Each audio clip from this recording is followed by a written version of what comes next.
E aí, tudo bem? Vamos lá? Olha só. Após a criação dessa história, dessas 20, 30 páginas que eu falei no momento anterior, agora é o momento de você separar esses processos, né, de trabalho em porções menores. Né? Então vamos dividir esse trabalho em linhas, onde cada linha vai ter um dono, né? E essas linhas, ora trabalharão sozinhas e ora elas trabalharão junto de outras linhas, né? Então, o nome que se dá a esse momento, né, é a construção dos diagramas de atividades, né? Então, a UML nomeia esse diagrama como diagrama de atividades. Então, se você for procurar um livro, né, para servir de base para os seus estudos, procure um livro sobre UML e depois sobre diagrama de atividades. Pois bem, o diagrama de atividades ele vai passar para nós uma ideia bem detalhada de cada ponto daquela sua história. Então, vamos entender assim. Em algum momento da sua história você falou que o seu cliente ele efetua uma venda, né? Então, essa venda que ele faz, ela tem uma série de atores, né, que que vão participar desses cenários, né, dessa venda. Então você tem o cliente, você tem o atendente, né, você tem o departamento financeiro, você tem o caixa, você tem o estoque. Né? Então, tudo isso aí faz parte da venda.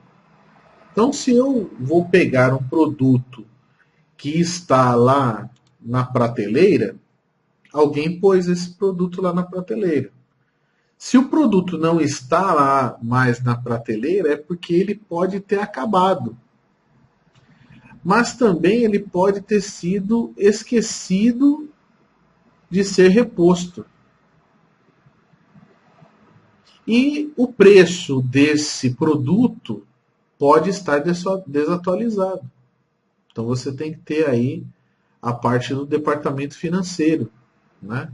O departamento, digamos assim, mais administrativo daquela venda, porque pode ser que mercadologicamente aquele produto esteja sendo comercializado por um valor maior e aí você está vendendo por um valor menor. Pode ser que você esteja perdendo dinheiro, pode ser que você não esteja atualizado desses valores.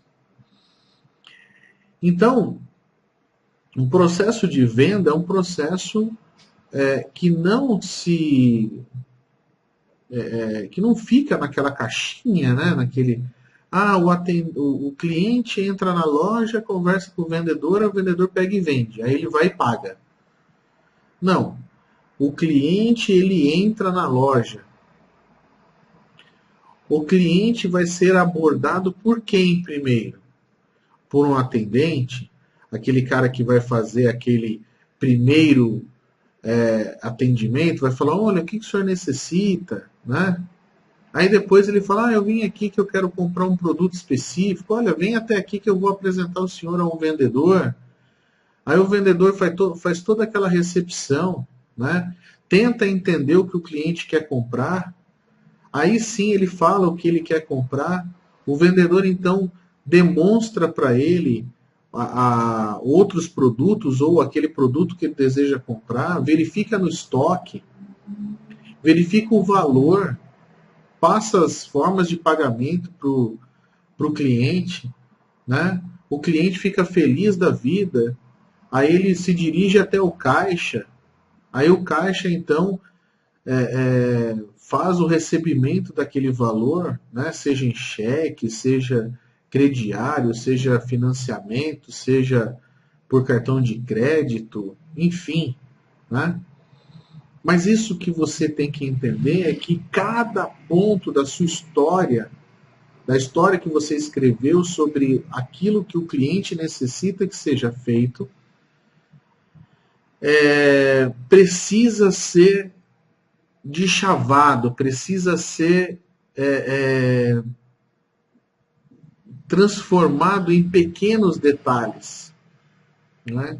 E lógico, reforçando N vezes, nós não estamos falando de programação, nós não estamos falando de banco de dados, nós estamos falando de processo, o processo de trabalho, como que o processo de venda acontece, como que o processo de compra acontece, como que o processo de devolução acontece, como que o processo de financiamento acontece. Ah, professor, mas o jogo, eu estou fazendo um jogo. Meu, acontece que o jogo ele é uma virtualização de algum processo. Seja para estourar uma bolinha na tela, né? Mas você tem que colocar isso num processo. E se você estivesse jogando aquilo na realidade? Você está num processo virtual, mas e se fosse na realidade? Então, você tem que esquecer sobre o programa, sobre o computador. Você tem que colocar dentro desse fluxo de atividades, você tem que colocar aquilo que o processo faz. E detalhe, cada ação que ele executa. Então quem faz e o que faz. O cliente, ele é um ator e ele faz o que? Ele entra na loja, ele escolhe o produto, né? Então são as ações. Essas ações elas acontecem em tempos iguais ou em tempos diferentes, né? Antes ou depois de outras ações. Então você tem que saber colocar isso dentro desse fluxo de atividades, dentro das ações, quem inicia o processo, quem finaliza o processo, o que acontece primeiro, o que acontece em seguida, o que acontece por último, né? Então você tem que saber sinalizar isso dentro do diagrama de atividades, né? Eu vou tentar colocar aqui para vocês uma foto de um diagrama de atividades da UML para que você tenha uma noção do que eu acabei de dizer, ok?